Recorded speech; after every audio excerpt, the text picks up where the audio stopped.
በኋላ ይሄን ማወቅ አለባችሁ። ይሄ ሰውዬ ምን ማድረግ ነበረበት? ጦርነት ተካሄደ። ኦኬ ፋኖ ምን ማድረግ ነበረበት? ወጣቱ መከላከያ ውስጥ አድርጎ ማዕረግ ሰጥቶ እንደ ኦሮሞዎች አማራ ተዋግቶ አማራ ማዕረግ አልተሰጠም፣ ለሞተው ምንም አልተሰጠም። አማራ ሁሌ ምንድነው ለኢትዮጵያ ይዋጋል፣ ሲመለስ ለደም ካሳ የለው፣ ለልጆቹ ካሳ የለው፣ ለቆየበት ካሳ የለው፣ ለማዕረግ አይደርስም። ሄዶ ወደዛ ነው የሚባለው ከንጉሶች ጀምሮ። ኦሮሞ ሳያችሁ 10 አለቃ የነበረው ሻለቃ ተባለ፣ ሻለቃ የነበረው ብርጋዴር ጀነራል ተባለ፣ ብርጋዴር ጀነራል የነበረው ሙሉ ጀነራል ሆነ፣ ሙሉ ጀነራል የነበረው ማርሻል ተባለ። ማን ነው? ተመልከቱ። አንድ አማራ አይታችኋል? የተዋጋው ፋኖ ልዩ ኃይል 100 አለቃ እኮ የተሰጠው ማዕረግ የለም፣ ሻለቃ ሻምበል የለም እኮ። እኔ በሆን ግን በቀጥታ ማዕረግ እየሰጠው ወጣቶችን ወደ ኢትዮጵያ መከላከያ ሰራዊት አስገባ ነበር። ሽማግሌዎችንስ ቤት እየሰራው ከተማ ላይ ገጠር ላይ ጥሩ ቦታ እየሰጠው ካለም ከሌለም ወደ ወለጋ ወደ ምን የሌለውን እየሰጠው እርሻ መሬት እየሰጠዋቸው ጡረታችሁን ያዙ ብዬ ጡረት አስከብራለሁ። ሸልሚያቸው ማለት መሳሪያችሁን ግን ያዙ ነው። ዛሬ ያን ቢያደርግ ኑሮ አብይ አህመድ ሁለት ጠላት አያፈራ። ህዋት የተባለን ጠላት ፈርቶ አማራ ከመጣ ተኩሱን አይተው ስለፈሩት ህዋት ከጠፋ አማራን አንችልም ብለው የኦሮሞ ዘረኞች ህዋት እንዲነሳ አደረጉት። ዛሬ ግን አብይ አህመድ ሁለት ጠላት አለው። ማን? ህዋትና ፋኖ። ይሄው አንዱ ነው መጥቶ መሪዎች እኮ አንድ ናቸው። ከሻዕቢያና ከወያኔ ጋር ልዩነት የለም ብያለሁ። አንድ ነን ብለው መጥተዋል። እነ ዘመነ ደግሞ ከነሱ ጋር እየሰሩ ነው። ምንም ገጠመው አሁን አብይ አህመድ ሁለት ጠላት። አንድ የአማራ ፋኖ ጠላት አሳዶ የሚመጣ፣ ሁለተኛው ደግሞ ራሱ ትግሬ መጣለት። ስለዚህ ይሄ ደደብ መሪ ነው እንምላችሁ። እውቀት የለውም። ራሳችሁ ናችሁ ደግሞ አሸሻሸሽ እያላችሁ በጎንደር የዘፋኝ እስክስታ እየመታ አብይ አህመድ የተቀበልከው እያልኩ እኮ ነው። ይሄን ማን ይንገር? አማራ አማራውንም እንዳን ካላችሁ ጦርነቱ ከክልሉ እንዲወጣ መጥረቢያም ያዙ፣ ጠበንጃም ያዙ፣ ምንሽርም አካፋም አድዋማም መቋሚያም ያዙ። መለኩሴዎች በቀጥታ ፋኖ የተባለ ሙልጭ ብሎ ይሄ አፋባ ምናምን እስክንድር አያስፈልጉ። ከዚህ ፋኖ የሚያስፈልገን ብንተው ነግራችሁ ነበር። ዛሬ 9 ወር አካባቢ ብንተው ካንሰር ነው መቆረጥ አለበት። የዚያን እኮ ይገደል ያላችሁ ትክክል ነበሩ። ከዚህ በኋላ ያለው ፋኖ ከህዋት ጋር መሰረት ስለመሰረተ መሪዎቹ ተራው ፋኖ ስለማያውቅ ትግሉ ሞቷል ብያለሁ። ስለዚህ ምን ይሁን? ፋኖ መጥፋት አለበት ብዬ ነበር። መጥፋት አለበት ያሉት እነማን ነው? ከትግሬ ጋር እንሰራለን ያሉትን መሪዎችና እነሱን የሚከተሉ ሰዎች። ሌላውስ በህቡ ይደራጅ። አሁንም ይሄ ሁሉ ፋኖ ያስፈልገን። ወደ አዲስ አበባ የሚዘልቅ አደረጃጀቱን እዚህ ጋር አናገሩ። ምን ማድረግ እንደምንል አናገሩ።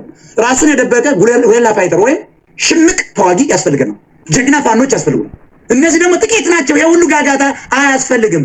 የመንግስትን ፒላር መጥቶ ለማባረር 500 ፋኖ በቂ። ለምን በላይ አንድ ፋኖ ለ100 ትግሬ ነው የሚመደበው። በኢትዮጵያ ኮንቴክስት አንድ ፋኖ ለ500 ኦሮሞዎች ነው የሚመደበው። ይሄን ማወቅ አለባችሁ። ስለዚህ 500 ፋኖ ብናስገባ አዲስ አበባ ውስጥ በ500 አባዛው ስንት ማለት ነው? ብርጌድ እኮ ኦሮሞ እኮ ያዝ ነው። ይኸው በቃ የሸምበቆ አጥር እኮ ኦሮሞ እኮ ዝም ብሎ ፈሪ ነው እንዴ? ተኩስ ሲከፈት እኮ ማምለጫው ነው እንጂ ኦሮሞ እንደ አማራ ግንባር ለግንባር አይተኩስም። አማራ ግን ሊሞት ነው የሚሄደው ወይ ሊገል ነው የሚሄደው። ስለዚህ አይማረክም። ከተማረከ ደግሞ ወይ ማይረባ ከቀንበሩ ላይ ዝም ብሎ ያልተማረ ጠመንጃ ይዞ የማያውቀው ስለሆነ ባለፈው ያሳዩ እንጂ እስከ አንድ ልዩ ኃይል አሳዩ ብያለሁ። አላመጣ ትግሬዎች አንድ ልዩ ኃይል አማራ ሊያመጡ አልቻሉም። ማርከው አንድ ገበሬ ፋኖ ሊያሳዩን አልቻሉም። ግን ኦሮሞዎች እኔ እናንተ ፈሪዎች ስላልኳቸው 480 ሺህ አካባቢ አሰልጥነው 10 ሺህ ልከው ነበር። ስናይፐር አስይዘው ጭራሽ በአፋር በኩል ሄዱና ጀግኖች ሄዱ ሲባል በሶስተኛው ቀን ማልታቲ ጉርማን ሚና በቃ በዚያ ኮሊኮ ኮንዲ አርጎ በቃ ተፈሰ በቆጆ ቃቃለ በቃ ተመልከት። ተያዘ ኦሮሞ ተያዘ። ኦሮሞን ተው። አንደኛ ጨዋ ህዝብ ነው። ወራሪዎች ዘረኞች ናቸው። ጨዋ ህዝብ ነው ኦሮሞ። ከኦሮሞ ጋር አማራ አትጋጭ። ልንገር፣ ኦሮሞን ገና የምንጠቀምበት የዋ ህዝብ ነው። ሪሶርስ አለው። ተማሪውን እያፈራ ነው። ጥሩ እኛ እየወደቅን እነሱ ውጭ ሀገር እየመጡ ነው። እንጠቀምባቸው። ኢንቴሌክቹዋልን እያፈሩ ነው። እነዚህ ኢትዮጵያን እስከ መምራት ቢሄዱት ምን ችግር አለ? ዛሬ እኮ አብይ እንኳን አማራ ነው ያመጣው። ችግሩ አብይ ማይም ስለነበር ኦነግ ስለነበር ዘረኛ ስለነበር አማራ እየተፈጨፈ ነው። ግን ሌላ የተማረ ኦሮሞ እንደ ኃይለ ማርያም ያለ ሰቃይ ኦሮሞ ብታመጣ ይገዛል። በደንብ አድርጎ ኦሮሞን ብቻ አለም ቢኮዝ ኢንተሌክቹዋል ናቸው። አሁን እየተፈጠሩ ያሉት ኦሮሞች ባይዘው እነሱም ዘረኛ ቢሆኑ አይሆኑላቸውም። ለምን? ሃርቫርድ እየገቡ ነው። ሃርቫርድ ዩኒቨርሲቲ መጥቶ ይሄን ዓለም አይቶ አሜሪካን እያየ እዚህ ተምሮ ሄዶ እዚያ የዚህ ኦሮሞና የትግሬ ፖለቲካ የቂጥ የጡት ፖለቲካ ይሰራሉ። በቃ እንደው ምንድነው የሚያስበው? ቀይ ባህር ብቻ አይደለም። ለምንድነው ሶማሌ ድሮ ጥንታችን ሀገራችን ለምን አይመጣም ብሎ ቁጭ ነው። ከማዳጋስካር ነው መጣን ይባላል። ለምን ማዳጋስካር ነው ዝም የሚል የኦሮሞ ኢሊት ሊፈጠር ይችላል። ዝም ብለን ኦሮሞን መጥፋት የለብንም ነው። እየገደሉ ያሉ ዘረኞች ናቸው። እናው ናቸው ካልተቀየሩም። ዛሬ አብይ አህመድ ባሌ ሴዳ አይታችሁታል። የነበሩት በቃ 30 ምናምን ዓመት የነበሩ አንድ ሌንጮ ባቲ የምትለው ሌንጮ ምናምን የሚባለው ግን ያ ኦነጉ ነው የነበረ በሙሉ እኮ እነዚህ የምታዩቸው የጠነቡ የበሰበሱ ከትግሬ ወጡ ከኦሮሞ ወጡ ናቸው። አንድ አማራ ደግሞ እዚያ ውስጥ የለም። ተንቋል። አማራ በቃ በትኖታል። አብይ አህመድ ምድራዊ ሰይጣን ነው ባይዘው ምድራዊ መሀይምና ምድራዊ ሰይጣን ጦርነት የሚያስብ ሲናገር ሰምታችኋል። ጦርነት አያስፈልግም አሉት። ማን? ጻድቃንና ምናምን ጻድቃን ፈርቷል። ከዚህ በፊትም እኔ አከብረዋለሁ ሰውዬ የመጀመሪያው ጦርነት አያስፈልግም ብሎ አሁንም እየመጡ እኮ ነው። እነ ምሬ የሚያውጅ እኮ ምሬ የጦር መሪ ያረከው እንዴ እኮ መሀይም እኮ ምሬ የጦር መሐንዲስ ነው፣ ተምሮ ያውቃል። እንደዚያኛው እንደ ሙሐቤ ገብቶ ያውቃል። ፋንታው ሙሐቤ የለውም እኮ ያኮ 24 ዓመት ሙሉ የጦር መሪ ነው። ጦር አካዳሚ ገብቶ ይወጣ ነው። ምሬ ምን ያውቃል? ወላሂ አትጃጃል። እየመጡ ያሉ ትግሬዎች ስለሆኑ ነው። አይገባችሁም እንዴ? እንገጥማለን ተባበር የሚል እኮ አፋፍ ተዘጋጅ የሚል ትግሬ እየመጣ ነው እያለ ይሄ ደግሞ ያዋጣል። እነዚህ ተሸክመን ማምጣት የለብንም ነው። ስለዚህ አንዳንድ ሰዎች እስኪ እናስገባ እስኪ እና ፖለቲካ ይቀጥላል። ለምንድን ነው ሼር ማታደርጉት? ስለዚህ ገና ብይ ስለጠላን ትግሬን ተሸክመን እንመጣለን ማለት እኮ ባሏን ጎዳው ብላ ብልቷን በእንጨት እንዳነቆረችው ሴትዮ ማለት እኮ ባሏን እንዳያደርጋት ጠላ የምን አባቱ ብላ እንጨት ይዛበ ታስታረግልህ ምን ሆነሽ ነው ሲባል ተወጋግታ እንዴት ትጓዝ ምን ሆነሽ ከሚዛን ላይ ከፍ ሲያደርግ እንዳለ በጫጭቋል ምን ሆነሽ ነው ካንተ ጋር ተጣልቼ እንዳታረገኝ ተመልከት። አሁን ኦሮሞዎች አማራን የተባለ ትልቅ ህዝብ አምራች 360 ቀን በቂቱ እየተንኳተተ ምርት የሚያመርትን ህዝብ 90% የሆነ የሀገሪቱ የእርሻ ስራ ላይ የተዘጋጀው ባዶ ነው። ማንም ያርሰው አማራን ጎዳን ብለው ትግሬዎች ሁሉ 10 ሀገር ፈጥረው ውጣ እያሉ ዛሬ ኦሮሞ ተርቧል፣ ራሱ አማራው ተርቧል፣ ትግሬው ር እያለ ነው ተርቧል። ደቡቡ አያርስም፣ እርሻ ባህል የለውም። ማን ያምርት? አሁን ኢትዮጵያ ውስጥ ከተሞች በሙሉ ውሃ ብቻ እየተጠጣ ነው የሚታደሩ። በጣም ዛሬ እኮ የአማራ ገበሬ ጎጃም ውስጥ ቆሎ አጥቶ ውሃ ወይ ቅራሪ እንደውም እየተጠየ በቃ እንዳደፉ እየተባለ ውሃ እየተጨመረ ቅራሪ ጠጥቶ ይተኛል። ከዚህ በላይ ድህነት ይመጣል እንዴ? በማን ራሱ አማራው በሚከተለው ባህልና ሃይማኖት በማን መሪ ነው ብለው በመጡ እነዚህ ፋኖ መሪ የሚባሉ ሲማርኩ ማስወገድ ሲችሉ ወደ አዲስ አበባ የሚሄድ ኃይል ህቡ። ለዚህ ነው ፋኖ አሁን አያስፈልግም። ይሄ ከቀጠለ ምን ብያቸዋለሁ? ለህዋትና ሻዕቢያ ምቹ ጎዳና ይፈጥራል። ስለዚህ ለሚሊዮን ዓመት አናወርዳቸውም። ሲመጡም ደግሞ ሊገዙን አለ የሚመጡ ሊያጠፉንና የሚችሉትን መሬት ይዘው መገንጠል ነው የሚፈልጉ። ትግሬ ነው። ሁለቱም ኤርትራ እነዚህ አንድ ናቸው። እኛ ግን ቋንቋችን የተለየ ነው፣ አመጋገባችን የተለየ ነው፣ ባህሪያችን የተለየ ነው። ጡት የመቁረጥ ባህል የለም። እነሱ ግን አለ ትናንት አሳይቻለሁ። ጡት ቆርጠው እንደሄዱ ማይቀራለ ያቺ አማራ እያሳየች ነበር። ሚስቱን 3 የወለደችለትን እኮ ሁለቱን ጡት አንቺ ብሎ ቆረጣታለች። ከዚህ በላይ ትግሬ ጭካኔ ያለ ተብሎ አይ ተይው ቲክቶክ ሌላ ነው ቲክታከር ሌላ ነው ይሄ ሌላ ነው ብሎ ያስቆማት ሰው አልነበረም። እና አጋጣሚ የእሷን እንትን ተጠቀሙበት ለአመጽ ነው የምነግርህ። በመሃል ደግሞ መካነ ሰላም ላይ ሙስሊሞች እንደዛ ሲገደሉ አመጽ እንዲነሳ ሙስሊምና ክርስቲያን አማራ ውስጥ ያለው ሙስሊምና ክርስቲያኑ እንዲነሳ ተፈልጎ ሳይሳካ ቀረ እና እንዳለ በቃ የእንትን ስልጤዎችም ጉራጌዎችም ሌሎችም ብሔር ሁላ ሲያጮሁት ነበር። ይሄን ጉዳይ እንዲነሳ ተፈልጓል። በቃ ትርምስ ተፈልጎ ነበር እና ይሄን የሚሰራው ህወሓትና ሻዕቢያ ነው። በሃይማኖት ጉዳይ መተው አልሳካ ስላለ በዚች ልጅ ቫይራል በሆነች ልጅ መጡ። ይቺ ግን ወንድማችን ይቺ ልጅ አሁን ሳያት ልጆቿ በሙሉ ዘፋኝና ጨፋሪ ናት። ተዋጊ ትመስላለች እና ቦርሳ ይዛ የሹፌሮችን ገንዘብ ትቀበልናት አይደለም? እሱን ነው የምልህ። ትቀበለው ፋክቱ አይደለም? ትክክል። እና ታዲያ ምንድነው ፖለቲካ ሊሰሩብን ከኋላ ጀምሮ ትግሬዎች መጡ። አሁን የሚያጨው ስለዚህ እህታችን ማን ነው? ኦሮሞ ነው አይደለም?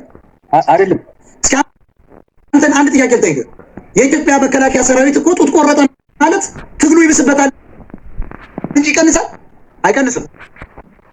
በጣም አማራን ያስነሳዋል። ይሄ ሴራ ነው። የትግሬዎች አይደለም?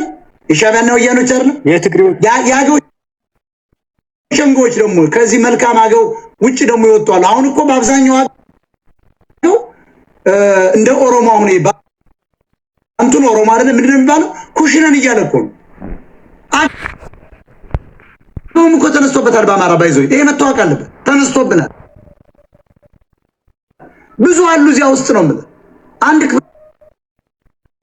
ለጦር እኮ ዘመነ ካሴ ይቺ ልጅ እንደዛ ስትደልቅ ስትጨፍር በየቤቱ በየጫካው ስትጨፍር ተያላት አንድ የለም የፋኖ ታገኝ ሆነ ኢትዮ ሶስት የለም 360 አቁም ያላት የለም ነበር። ቫይራል ናት በቃ እሷ። እና ይቺ ልጅ ሳቡትና እንድትገደል ተደረገ። እኔ መከላከያ ካደረገው መከላከያ ራሱን አዋረደ እንጂ ለትግል የሚጠቅመው ነገር የለውም። ይሄ እኔ መከላከያንም ደግፌ አይደለም ግን ዩኒቨርሲቲ መግባት ነበረባት መታደል ነው። እኔ አሁን መኪና አስቆማ በዘፍ ቅድም ተናገረ ህዝቡ ስለራበው እንኳን እሷ ሌላው የፋኖ መሪዎች እኮ ዶላር እየተቀበሉ ስለራበው ህዝቡ በቃ በፋኖ ስም ያስቆማሉ። የታወቀ ነው። ቅረጡ ይባላሉ ደግሞ እነ ዝናቡ ሌሎች አስቁም ይሏቸው ትእዛዝ ነው። ያው ዞሮ ዞሮ ለእነሱ የሚወስደው ይችን ቦርሳዋን አይተሃል እዚህ ጋር የምትይዛት አንተ ነው የምጠይቀው። ልጅቷ ያቺ ሞተችዋ ነፍሷን ይማርና ቦርሷ ምንድን ናት?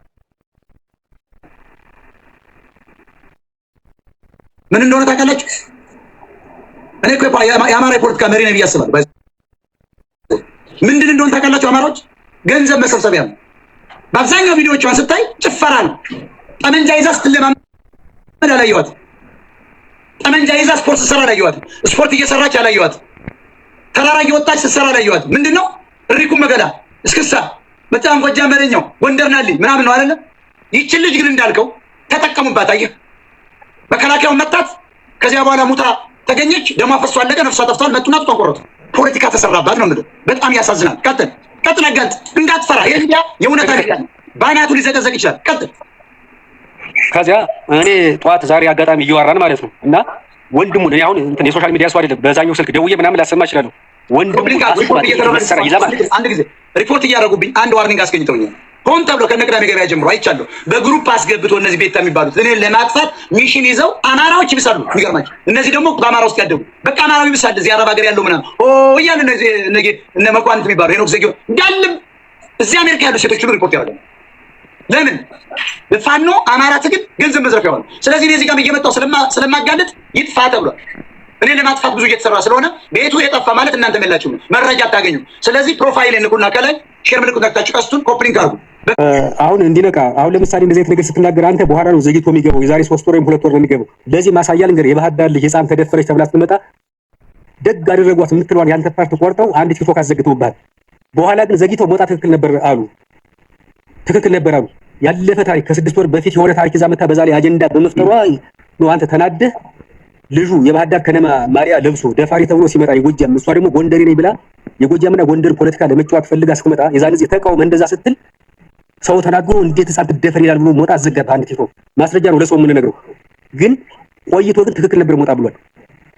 ይሄ ማን ነው ብር የሚሰበስበው አዲስ አበባ ይሄ በሃይማኖት ብር የሚሰበስበው እነሱ ነጠላ ነክረው አምጥተው ቪዲዮ የሰሩ እንዴት ይቺ ሳሊ ትደፈራለች ብሎ ሞጣ የተቆረጠች ቪዲዮ ይዞ ማለት ነው አንድ ቲክቶክ አዘጉብህ። በሳምንቱ ግን ማለት ነው የዛ አጸፋ ተብሎ ጎንደር ላይ የህፃን ልጅ ተገደለች። ጎንደር ላይ ነው የምነግርህ ለባህር ዳሩ መልስ ተብሎ ማለት ነው። ባህር ዳር ለተደፈረችው ተብሎ ጎንደር ላይ ደጃፍ ላይ ህፃን ልጅ ተገላ ተደረገች። ሰው ፖለቲካ ያገባው የዛሬ ስለዚህ ልጅ ታሪክ በዚህ ልጅ ታሪክ ማንም እኔን በግሌ እንድትገደል ታዳጊናት በጣም ማደግ ያለባት ልጅ ነበር። የምትዘከር ነበረች። ግን እሷን ተጠቅመው ልክ ሀጫሉን ተጠቅመው ፖለቲካ እንደሰሩበት ሁላ ይቺ ልጅ ተጠቅመው ደግሞ ፖለቲካ ሰሩባት እና ማራ ዝም ብለህ ካለቀሱት ጋር ማልቀስ አይደለም፣ ከጮሁት ጋር መጮህ አይደለም። ለምን እንዴት ብለህ የሆነ አንድ ዳይሬክሽን ሰው ማሰብ የለበትም። ጊዜው እንደዛ አይደለም። ቅንጭላታችሁን ከጮሁ ጋር ከጮህ ካለቀስከው ጋር ካለቀስ ከለመንከው ጋር አብረህ ከለመን ተሳስተሃል። አማራን መጠየቅ መቻል አለብህ። ለምን ይቺ ልጅ ተመረጠች? ለምን እንዴት መከላከያ እንዴት ቪዲዮ ቀርጾ እንዴት ፎቶ ቀርጾ እንዴት እንደዚህ ያደርጋል ብሎ ለምን ሰው አይጠይቅም? ምን ጥቅም ያገኝ? ምንድነው ታርጌቱ ብሎ ለምን አይጠይቅም?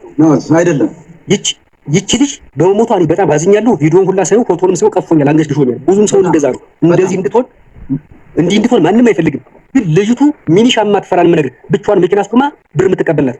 እኔ በሌላ ስልክ አሁን ደውዬ እኔ ወላሂ ነው የምነግርህ ሞጣ በሌላ ስልክ ደውዬ የተቀበለችው ሹፌር እኔ መስመር ላይ እዚህ ያገናኛችኋለሁ። ብቻዋን ሚኒሻ ራሱ አትፈራም ባሉ ዝም ብላ እየተንጎማደለች ነው የምትል። ግን ነፍሷ በሰላም ትረፍ። ሰው ግን መጠየቅ መቻል አለበት። አማራ መንቃት መቻል አለብህ። ሞጣ የሚነግርህን አስተሳሰብና ፖለቲካ መስማት አለብህ። ነገሩን ከሌላ አቅጣጫ መረዳት መቻል አለባችሁ። አልሰማህም? ሹፌሮች አዲስ አበባ ፌስታ ሲጭሩ አላየህም? አማራዎች አይተሃል? አላየህም? ቪዲዮ አይተሃል? አዲስ አበባ የአማራ ሹፌሮች ማለት ነው ደስታ ሲገልጹ አያለ በጣም ተቸግረው ነበር ማለት ነው። ተመልከት። በአብዛኛው ብቻ አንገታቸው ላይ አድርገው እንደዚህ ቦርሳ ይዘው የሚሄዱ በፋኖ ስም የሚንቀሳቀሱ ቀረጥ የሚቀርጡ ናቸው። ስለዚህ ዝም ብለን አንሸፍነው። እውነታን ስንዋጣ ነው አማራዎች የምናሸንፈው። ግን ያችን ደሃ እናቷን ተጫወተችባት። ልጅቷም ተመክራ ምንድን ነበረች። መከላከያውም ዝም ብሎ ያው ፋኖ ነው ብሎ ጠረጋት። ህፃናት አገኛት። በዚያው መስመር ላይ ደግሞ ዘራፊዎች አሉ ስለተባለ ያ ነው አይደለም እንዴ? ነው በመስመር ላይ ሪፖርት ተደርጎ ነው በቃ መንቀሳቀስ አልቻልንም። እዚህ ጋር የሚቆሙ ፋኖች ገንዘብ ብቻ ነው ምናምን ሲባል ነው የአብይ ጦር ሄደው ያው ተዋጉ። ስትመታ ጥሏት ሄደዋል። ጥሏት ነው እኮ የሚገርም ማንሳትና መዳን ትችል ነበር። ለምን በላይ የሚፈሰው ደሟን እኔ ብኖር ይሄንን ሸሚዝ ቀድጄ አስራው ነበር። አድናት ይቆማል። አሁን ማንን ያቁምላት? ደግሞ በስናይፐር የተመታ ሰው ደግሞ አይተርፍ። ሁለት እግሯን ነው የመቷት። ይሄ ፎቶ ላሳያችሁ ብቻ ይዘጋብኛል። ቴሌግራም ላይ ልጫ እንደባለፈው ጡት ተቆረጠም ብለው አልተከራከሩም ኦሮሞች ታስታውሳለህ? አስታውሳለሁ። እና አላስቀመጥኩትም ምንድነው ቴሌግራም ላይ አይተዋል። ቴሌግራም ላይ አያችሁት አይደል? ያስቀመጥኩት ሳይቆረጥ ደግሞ ላስቀምጥላችሁ አልፈልግም። ያን ማስቀመጥ አልፈልግም። ለምን ሌላ ፖለቲካ ይሰሩበታል ኦሮሞች። ያንን ፎቶ አስቀምጥ ግን አለ ተመታ ደግሞ አልቆ ሙታ ሁለቱ ጡቶቿ እንዳሉ ያለው ፎቶ አለ። በኋላ ደግሞ ተቆርጦ አለ። ማን ቆረጠው ብለህ ነው አማራ መጠየቅ። ለምን ተቆረጠ? በእንደዚህ አይነት ቆሻሻ ልክ እንደ ሐውዜን በእንደዚህ ለምሳሌ በእሳት ከተውና ወናፍ የሚባል አለ። ከሰል እየተደረገ እዚህ የሚቀጠቅጡ ሰዎች አሉ። አሁን ያንን ይነፉና ለመቀጥቀጥ ማለት ነው። ያን ወፍራም ትልቅ ብረት እኮ ያ እስከሚግድ መዓት ከሰል ነው የሚፈጅ። አማራን ልግለጸው ነው። አማራ ህዝብ ምን ማለት እንደሆነ ንገራችሁ። በጣም መከራ ይችላል። ከታሪክ አንፃር ያነበብኩት መከራ በጣም ይችላል። እግዚአብሔር እያለ እግዚአብሔርን ይጠብቃል። ምንም የለም ግን እግዚአብሔር አይደርስለት። መጨረሻ ግን ሊጠፋ ሲል ይነሳል። ልክ እንደ ወዲት ብሪት፣ ልክ እንደ ግራኛ አመድ፣ ልክ እንደ እንግሊዝና እንደ ጣሊያን ጦር ምን ይሆናል መሰላችሁ? አማራ ዝም ብላችሁ ብረት ይዩት። ማለት 10 ኩንታል ከሰል ሊጨርስ ይችላል። በኋላ ግን ይላል አይደል? ያን ግለት እስኪ በጉጠት ይባላል ያዙና ወይ በጨርቅና በሰውነታችሁ እንዳይነካ ያን ውሰዱና እስኪ ዛፍ መካከል ውሰዱት። አይተዋል ኑር እንዴት እንደሚያጠፋው ዛፉ። ምንም የሚያቆመው ነገር የለም። ያው ወፍራም ብረት እንደ ጠቅላላ ዛፉን ይቆራርጠዋል። በስመናከሮ ሰከንድ እያቀጣጠለ እንዳለ ነው የሚጨርሰው። የአማራ ህዝብም እንደዚህ እንደ ወፍራም ብረት ግሎ አሁን ጫፍ እየደረሰ ነው። ጫፍ ሲደርስ ግን ታዩታላችሁ ይነሳል። ፋኖ አይደለም የሚያድነው አማራን የሚያድነው ማን? ገበሬው ልክ ይነሳል። አሁን ታዩታላችሁ። ዛሬ ደግሞ የተማሩ ልጆች ፈጥሯል አማራ ባይዞ፣ ፖለቲከኞች ፈጥሯል አማራ ባይዞ፣ ታጣቂ ፈጥሯል አማራ። ከዚህ በኋላ ግን ስልጣን አይሰጥም። ላጠቃልና ብሪጅ ተከታያለሽና በሷ ሞት ደግሞ ምን ሆኑ? አንድ የጠብቀኝ ኤልሳቤት የተባለች አጋሜ ልጅ ናት። ያንተና ኦኬ ኤልሳቤት የምትባለዋን ካላቆመች እኔ አላውቃትም። አካውንቷን አምጡና አሁን ሂዳችሁ ኤልሳቤት የምትባለዋን ካወቃችኋት በሙሉ ሪፖርት አድርጉና አዘጉባት። አጋሜ ናት እየተባለ ነው የሐረር ተወልዳ ያደገች። ሂዱና ኤልሳቤት የምትባለዋን በሙሉ ውረሯት። ይሄንን ደግሞ ቆርጣችሁ ሌሎች እንዲሰሙሉ ያገኛችሁ እያንዳንዱ ቪዲዮ ላይ አንድ አይነት ሄት ስፒች በሚል እንዳትቀያዩ ሁላችሁ 100 ሰው በቂ ነው። ሄት ስፒች የሚል ባን አድርጉባት። ያኔ በቂቱ አርፋ ትቀመጣለች።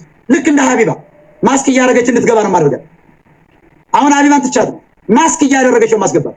ይችላል እኔ አላቃትም። ይቺ ኮተታም ወያኔ አምጡ። የኛን ሚዲያ የሚያዘጉትን በሙሉ አምጡልኝ። ቴሌግራም ቻናላውን አስተካክለዋለሁ። አይከፍትም እያላችሁ ነው። እዚህ ላይ አስተካክለዋለሁ። እሺ። እና በልጅቱ ሞት ደግሞ ምን ሆኖ መሰለ ሄኖክ እና ሚኪ የሚባል ይሄ ጎፈሬ ጨሌ ምስካብ አድርጎ አንገቱ ላይ ፖለቲካ ማለት ተጣልቶ ለአማራ ፋኖ ለጎጃም ፋኖ ለሸዋ ፋኖ ኤርትራው ለጎጃም የነ ቤተ ቅዳሜ እንትን ተጣልቶ የነበሩት ለጎጃም ፋኖ ለጎንደር ፋኖ ብር እያሉ ሲዘርፉ በዶላርና በሪያል በድርሃም ሲሰበሰቡ የተጣሉ ሰዎች አይ ከዚህ በኋላ ምን አሉ? አማራ አንድ መሆን አለብን ብለው ታረቁ።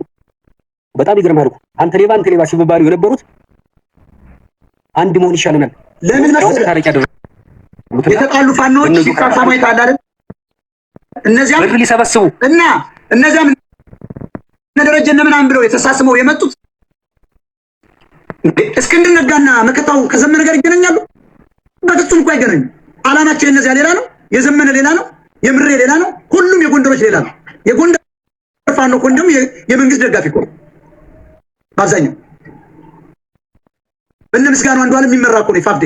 ስለዚህ አንድ ያልሆኑት አንዱ የመጡት ህወሓት ከጀርባቸው ስላለ ብልጽግናና ኦሮሞ ጠላታችን በሉ እየተባሉ ይሄ ደግሞ እናጋልጣለን። ስለዚህ እነዚህ አንዱ ነው ስለመጡ ከዛ ኮሎኔሉ ሰምተዋል። ኮሎኔሉ ላስፋለት ኮሎኔሉ ምን እንዳለ ታስታውሳለህ? ኑር ቁጭ ብሎ ምንድን ነው ያለ ከነ ደረጀ ጋር ዲያስፖራው በገንዘብ ኃይል እንዲረዳ እንፈልጋለን። አሁን ያ ስለመጣ ቅዳሜ ገበያ ሚኪ እነዚህ ወንዶሰን እነዚህ የተበታተኑት ገና እንተና ይመጣልሃል።